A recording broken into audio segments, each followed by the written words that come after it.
estaba destinada a convertirse en el pistoletazo de salida para una saga completa de películas.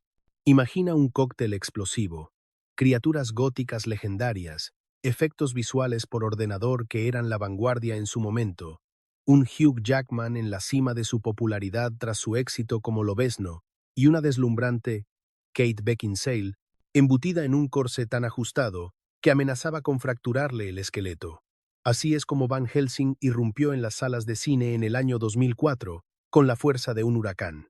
Era una mezcla peculiar de horror, aventura trepidante y una especie de delirio visual. Sin embargo, lo que el gran público desconoce por completo son los secretos y las historias que se tejieron lejos de las cámaras, en los momentos en que los gritos de la pantalla se silenciaban.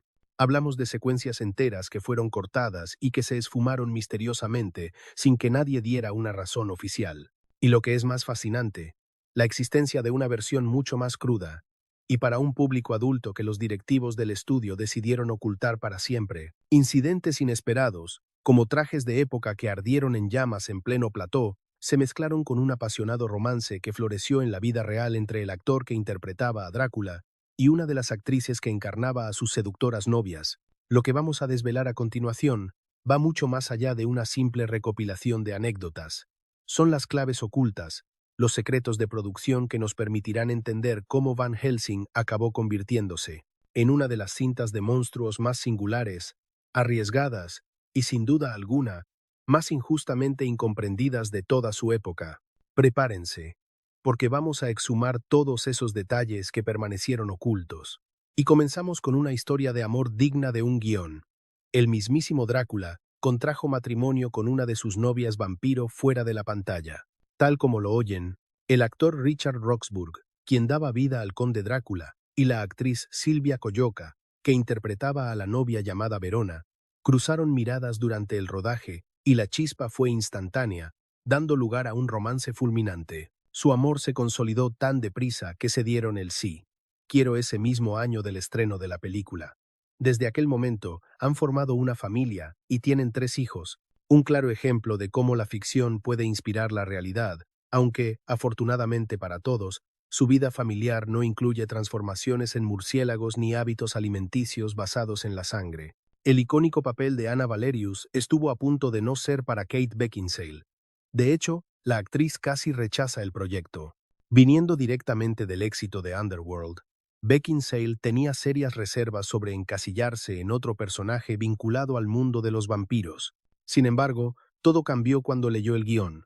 Quedó cautivada por esa singular combinación de secuencias de acción espectaculares y un profundo drama trágico, lo que la llevó a aceptar el papel sin más dilación. Resulta paradójico que a pesar de sus dudas iniciales, su personaje, Anna Valerius, fuera el último de los papeles principales en confirmarse, y con su fichaje comenzó para ella una batalla personal, la guerra contra el corsé.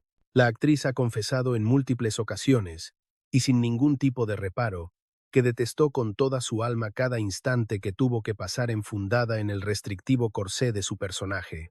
Al terminar el rodaje, mi único deseo era prenderle fuego, declaró a la revista Empire.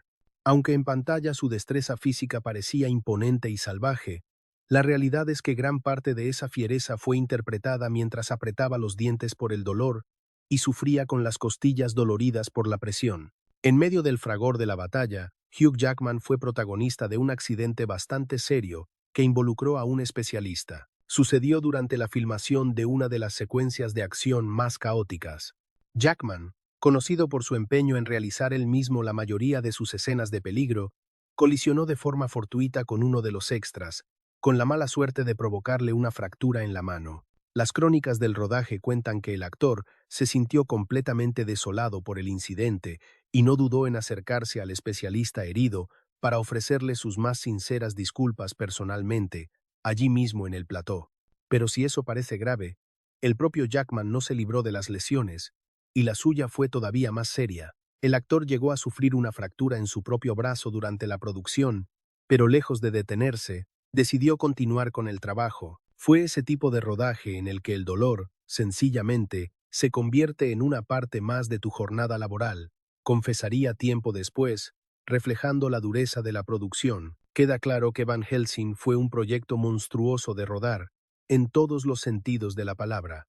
Y hablando de monstruos, el personaje de Aleera estuvo a un paso de ser drásticamente reducido. En el libreto inicial, el personaje interpretado por la actriz española Elena Anaya, la hipnótica y cruel novia vampira llamada Aleera, apenas tenía unas pocas líneas, y su presencia era mucho más testimonial. Sin embargo, el director Stephen Sommers quedó absolutamente fascinado con la dedicación y el enfoque de Anaya, quien había preparado su papel estudiando el comportamiento de los murciélagos e incorporando movimientos casi coreográficos.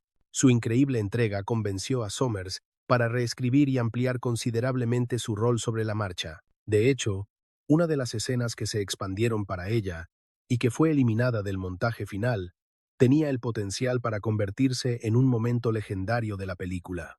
La actriz rodó una secuencia de baile increíblemente seductora que tenía lugar durante un gran baile de máscaras. Ataviada con un espectacular vestido de un rojo intenso, ejecutó una compleja coreografía. En dicha escena, interactuaba directamente con el personaje de Kate Beckinsale, pero para decepción de muchos, la secuencia fue descartada en su totalidad y nunca llegó a las salas de cine. El único vestigio que nos queda de aquel momento icónico es una solitaria fotografía promocional, una imagen provocadora en la que se puede ver a Aleera lamiendo sugerentemente el cuello de Anna. Los sustos no solo estaban en el guión, arañas de verdad llegaron a invadir el plató. El actor Will Kemp, que encarnaba a Belkan, el hermano de Anna, experimentó un verdadero terror mientras rodaba la escena de su propia muerte. Resulta que la roca de atrezo a la que estaba atado para la secuencia se había convertido en el nido de una colonia de arañas auténticas. El actor sufrió varias picaduras antes de que el equipo, alarmado, consiguiera desalojar a los arácnidos y asegurar la zona.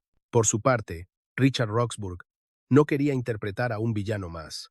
Tenía una concepción muy personal y profunda de cómo debía ser su conde Drácula. Para construir su personaje, el actor se inspiró en dos interpretaciones legendarias, el inquietante Nosferatu de Klaus Kinski y el torturado Drácula, encarnado por Gary Oldman. Su objetivo era darle un aura que recordara a la de un antiguo rey gitano, una especie de noble en decadencia, impregnado de todo el misticismo y la melancolía del viejo mundo europeo. Era fundamental que el personaje transmitiera una tristeza profunda.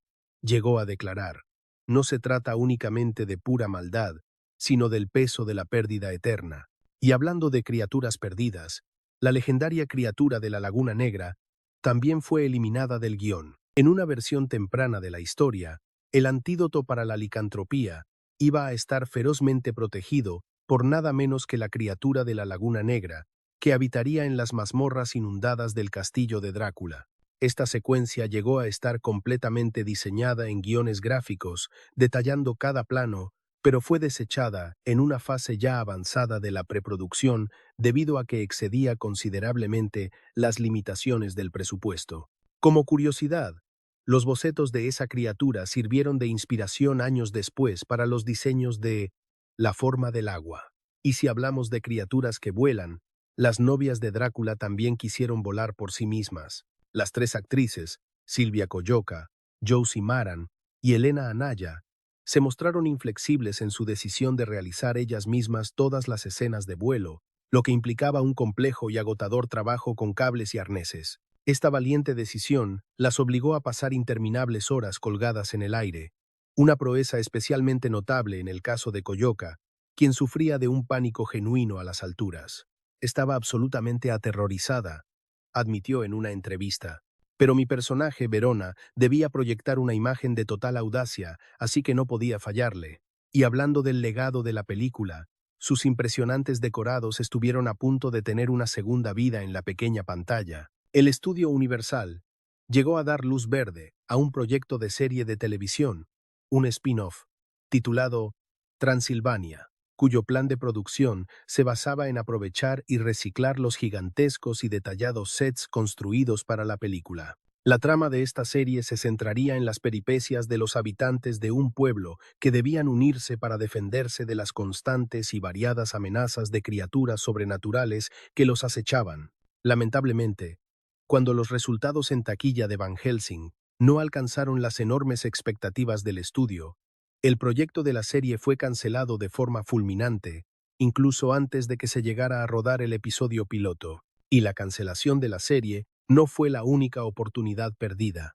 El universo de Van Helsing estuvo muy cerca de materializarse en una espectacular atracción en el parque temático Islands of Adventure. Universal había diseñado un concepto muy ambicioso para una atracción que utilizaría una tecnología pionera de brazos robóticos. Los planos se archivaron tras la tibia acogida de la película, pero esa innovadora tecnología se reutilizó para crear la aclamada atracción Harry Potter and the Forbidden Journey. Así es, se podría decir que Van Helsing tuvo que tropezar para que Harry Potter pudiera volar sobre una escoba.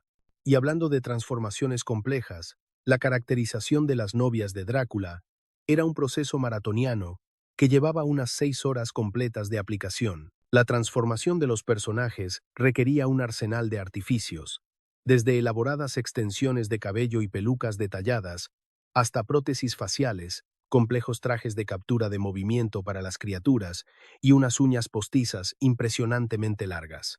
Para dar vida a las seductoras novias de Drácula, las actrices se sometían a una maratónica sesión de maquillaje y preparación que superaba las 6 horas diarias. Lo más increíble es que se veían obligadas a llevar las garras postizas durante semanas enteras, incluso fuera del set, ya que era imposible retirarlas entre cada jornada de filmación.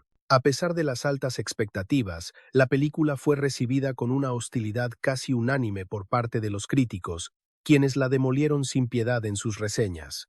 Hubo algunas voces disidentes, como la del legendario crítico Roger Ebert, que le otorgó 3 estrellas y la describió como una producción deliberadamente tonta, visualmente espectacular y, en última instancia, muy entretenida.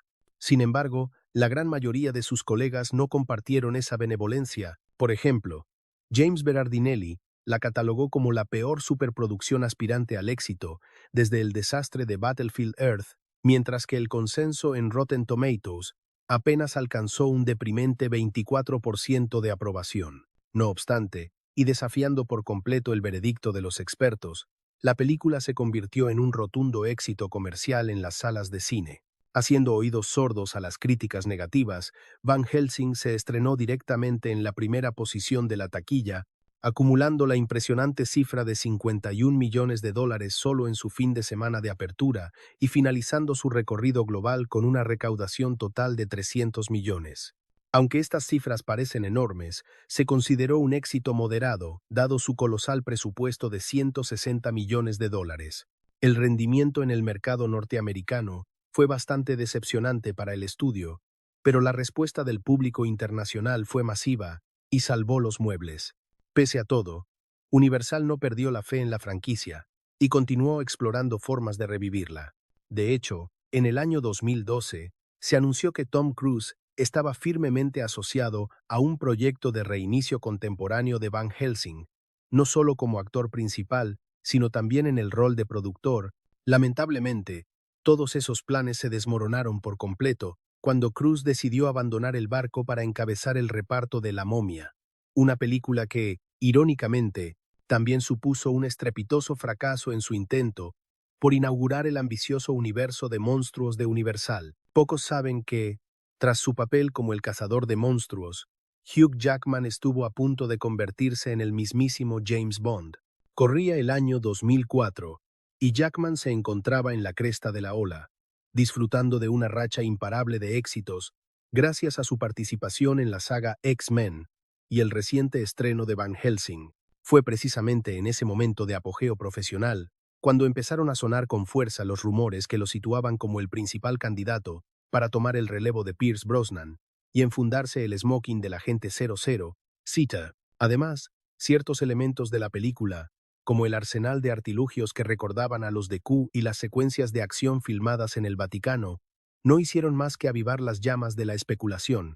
Sin embargo, Jackman declinó la propuesta.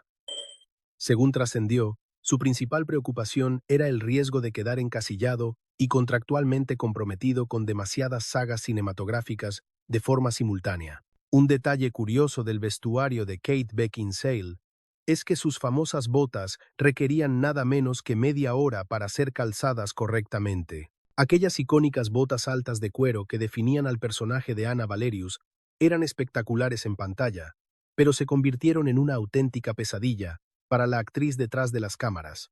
El proceso era tan laborioso que cada vez que tenía que ponérselas, necesitaba la asistencia del equipo de vestuario durante un lapso de 25 a 30 minutos. La propia actriz llegó a bromear tiempo después, afirmando que una vez que conseguía estar completamente ataviada, rodar la escena en sí misma le parecía la parte más sencilla de la jornada. Resulta sorprendente saber que, en las primeras versiones del guión, las novias de Drácula eran personajes completamente mudos. La concepción inicial de las novias del conde era que fuesen presencias etéreas y prácticamente silenciosas, meras figuras espectrales destinadas a chillar y acechar en el fondo de las escenas. Sin embargo, conforme la producción avanzaba, el director Stephen Sommers decidió darles un giro, otorgándoles un mayor peso en la trama y añadiendo diálogos para ellas. Silvia Coyoca, quien interpretó a Verona, recordó más tarde cómo el director les concedió la libertad de improvisar, permitiéndoles transformar a sus personajes de simples consortes a verdaderas y feroces guerreras. La película esconde un ingenioso guiño para los aficionados a los videojuegos, concretamente a Warcraft 2. Durante la secuencia que transcurre en el Vaticano, si se presta la suficiente atención, se puede percibir un sutil cántico gregoriano de fondo. Los jugadores más avesados lo identificaron al instante. Se trata exactamente del mismo cántico coral que sonaba cada vez que un jugador seleccionaba una iglesia en el clásico videojuego Warcraft 2. Exactamente. Del aclamado Tides of Darkness. A día de hoy, la comunidad de seguidores todavía debate acaloradamente si esta inclusión fue un homenaje deliberado o una simple y curiosa coincidencia. En un plano más personal y emotivo, la cinta está dedicada a la memoria del padre del director. Justo al concluir los créditos finales, se puede leer una sobria pero sentida dedicatoria, en cariñoso recuerdo de James Sommers. Esta dedicatoria cobra un significado especial al saber que el cineasta Stephen Sommers sufrió la pérdida de su padre justo antes de que la película llegara a las salas de cine. Fue un tributo muy discreto, casi oculto, pero cargado de un profundo sentimiento. Por otro lado, y cambiando de tema a uno menos solemne, durante el rodaje hubo un incidente inesperado cuando los Duergi prendieron fuego accidentalmente en el set. Resulta que los trajes utilizados para dar vida a estas criaturas jorobadas, conocidas como los Duergi, eran no solo extremadamente pesados, sino también fabricados con materiales altamente inflamables. El peligro se materializó durante las primeras escenas filmadas cerca de fosos con fuego real, donde los disfraces se incendiaron en repetidas ocasiones. Lejos de sucumbir al pánico, el equipo de producción demostró tener un gran sentido del humor y decidió tomarse el incidente como una broma interna. De hecho, llegaron a filmar las llamas y aprovecharon esas tomas para incluirlas en el montaje definitivo de la película. Hablando del reparto, un dato fascinante es que Will Kemp era un bailarín profesional de renombre. Mucho antes de encarnar al príncipe Belcan y su maldición de hombre lobo, Will Kemp gozaba de un enorme prestigio en el mundo de la danza clásica, siendo aclamado por su talento y carisma con el apodo de el James Dean del ballet. Toda esa experiencia previa se reflejó directamente en su actuación en Van Helsing, donde su agilidad para las coreografías de lucha y sus movimientos de naturaleza animal estaban profundamente influenciados por sus años de trabajo en la aclamada producción de El lago de los cisnes de Matthew Bourne. Para la creación del entrañable personaje de Carl, los guionistas tomaron como principal fuente de inspiración al icónico aventurero Indiana Jones. El propio actor, David Wenham, describió a su personaje, el fraile Carl, como un híbrido concebido entre la audacia de Indiana Jones y la torpeza característica de los ayudantes cómicos del cine clásico. Se trata de un personaje que, aunque vive aterrorizado, demuestra una lealtad inquebrantable, aporta el toque de humor, pero al mismo tiempo es increíblemente ingenioso. Detalló Wenham sobre la dualidad de Carl. Esta influencia se hizo tan patente que hasta las secuencias ambientadas en su laboratorio fueron rodadas con una cadencia y un estilo deliberadamente similares a las famosas escenas de Q en la franquicia de James Bond. En una muestra de total compromiso con su papel, Richard Roxburgh insistió en realizar personalmente todo el trabajo que requería el uso de arneses, negándose a utilizar un doble de acción para las espectaculares escenas de combate aéreo de Drácula. Para lograrlo, se sometió a un riguroso entrenamiento durante semanas, practicando incansablemente con los arneses para perfeccionar las complejas rotaciones y piruetas en el aire. Su objetivo era que la exigencia física del personaje estuviera a la altura de su imponente presencia escénica, ya que, en sus propias palabras, simplemente no se puede fingir ser Drácula. Una de las decisiones creativas más audaces y sorprendentes de la película fue hacer que el monstruo de Frankenstein citara pasajes de la Biblia. En una superproducción dominada por los efectos digitales y la acción trepidante, este rasgo resultaba completamente inesperado. Sin embargo, el actor Shuler Hensley defendió firmemente esta elección, argumentando que era precisamente esto lo que le otorgaba un alma al personaje. Según Hensley, era el único ser en toda la historia que tenía plena conciencia de su extraña posición dentro del plan divino. El actor explicó que la criatura no se percibía ni como un hombre ni como una bestia, sino como una trágica fusión de ambos. Hablando de dobles de acción, resulta llamativo que la especialista que debía sustituir a Kate Beckinsale en las escenas de riesgo apenas tuvo trabajo durante el rodaje, ya que la actriz insistió en hacer la mayoría de ellas. Inmersa en secuencias de una acción trepidante, la actriz Kate Beckinsale se negó rotundamente a ceder el paso a dobles, asumiendo personalmente la ejecución de la gran mayoría de sus escenas de peligro, lo que incluía complejas maniobras con arneses, arriesgadas cabalgatas y desafiantes duelos de esgrima. La producción únicamente contrató a una especialista para sustituirla en unas pocas tomas aéreas de gran amplitud, una decisión obligada estrictamente por las exigencias de las pólizas de seguro del rodaje. Hugh Jackman, quien en ese momento ya gozaba de un estrellato global ascendente gracias a su icónico papel en X-Men, tenía una preocupación muy particular: evitar a toda costa que su personaje opacara a las criaturas sobrenaturales, por lo que hizo una solicitud muy concreta. Su directriz fue clara y directa para el director Sommers: el protagonismo debe ser de los monstruos. Quería dejar patente que su interpretación no sería simplemente una versión de Wolverine con colmillos. El concepto era que Van Helsing funcionara como un nexo entre dos mundos.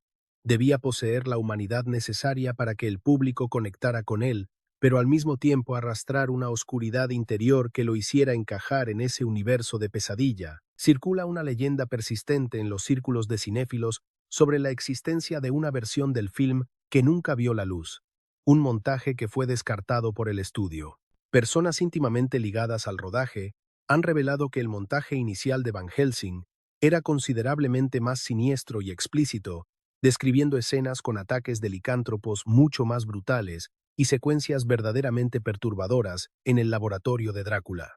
Al parecer, las primeras proyecciones de prueba generaron una reacción unánime. El público consideró que el nivel de intensidad era simplemente excesivo y difícil de digerir. Ante esta respuesta, el estudio Universal tomó la decisión ejecutiva de suavizar el contenido, editando la película para asegurar una clasificación PG-13 más accesible para el gran público. Aquella versión original, que probablemente habría recibido una clasificación para adultos, jamás fue lanzada oficialmente, pero el persistente rumor sobre su existencia ha alimentado incansables peticiones por un corte del director durante casi 20 años. Una de las preguntas que más ha resonado entre los espectadores a lo largo de los años es: ¿era realmente necesario el trágico final de Anna Valerius? El fallecimiento del personaje de Anna, encarnado por Kate Beckinsale, justo en el clímax, tras la batalla final, dejó a una gran parte del público completamente consternada. No obstante, el director Stephen Sommers siempre ha defendido con firmeza esta controvertida decisión. La esencia de esta historia es el sacrificio, argumentó el cineasta. Si el protagonista, Van Helsing, no sufre una pérdida auténtica y dolorosa, todo el viaje carecería de la profundidad emocional que buscábamos. Es precisamente ese sentimiento de culpa el que lo reconecta con su propia humanidad. Sin embargo, un sector de la crítica especializada lo calificó como un recurso efectista y un golpe bajo emocional. Por otro lado, hubo quienes consideraron que este giro otorgaba a la película una conclusión inesperadamente conmovedora. Curiosamente, la secuencia que sellaba el destino de Beckinsale fue la primera en ser rodada. Resulta paradójico que la desoladora escena en la que Van Helsing incinera el cuerpo de Anna en una pira funeraria constituyó la jornada inaugural de rodaje para la actriz. Prácticamente acabábamos de presentarnos, comentó la actriz, refiriéndose a Jackman, y en mi primera toma, Ya me encontraba sin vida, tendida en sus brazos. Fue una manera muy extraña de romper el hielo. Esta decisión de grabar la conclusión de la historia al principio de todo impregnó el resto de la producción de una melancolía peculiar, proyectando una extraña sombra emocional sobre el resto del rodaje. Desde las altas esferas del estudio, existía una clara directriz para que la relación amorosa fuera mucho más explícita, pero los actores principales se resistieron a forzarla. A pesar de la insistencia por acentuar el componente romántico entre Van Helsing y Anna, Jackman y Beckinsale coincidieron en que hacerlo lo haría inverosímil, argumentando que ambos personajes arrastraban demasiadas heridas. Lo que existe entre ellos es una atracción innegable, una tensión palpable, pero no se puede llamar amor en el sentido clásico, aclaró Jackman en una entrevista sobre su enfoque. Al final, esta interpretación contenida resultó ser mucho más poderosa, pues impregnó su vínculo de un aire trágico, dejando al espectador con la eterna pregunta de qué podría haber sido. Pocos saben que una de las tomas de la película estuvo a punto de terminar en tragedia. Durante una caótica secuencia con explosiones en el laboratorio de Drácula, un efecto de fuego real se disparó medio segundo antes de lo previsto, prendiendo fuego a la manga de la chaqueta de un operador de cámara. Afortunadamente, el operador no sufrió heridas de gravedad gracias al vestuario de seguridad ignífugo, pero el susto obligó a paralizar el rodaje durante una jornada completa para revisar protocolos. Lo más increíble es que esa toma, la del incidente, se incluyó en el montaje final. Si prestan atención cuando las novias de Drácula sobrevuelan el laboratorio, podrán presenciar el momento exacto. El origen del diseño de las aterradoras crías de Drácula es tan fascinante como repulsivo. Los artistas conceptuales se inspiraron directamente en las larvas de las avispas parásitas. Esas abominables criaturas vampíricas recién nacidas, con sus alas membranosas, que surgen por millares y acaban explotando en fluidos viscosos, tienen su modelo en el ciclo vital de estas larvas. El Departamento de Efectos Visuales llevó a cabo una investigación exhaustiva sobre entomología para desarrollar un ciclo de vida para estas criaturas que resultara espeluznantemente verosímil y profundamente inquietante. Esta decisión creativa aportó una dimensión de horror biológico que trascendía la atmósfera gótica tradicional, transformando la película en una auténtica fábrica de pesadillas. Y para añadir aún más misterio a la producción, persisten los rumores de que el propio set de rodaje estaba afectado por fenómenos paranormales, sugiriendo que podría haber estado embrujado.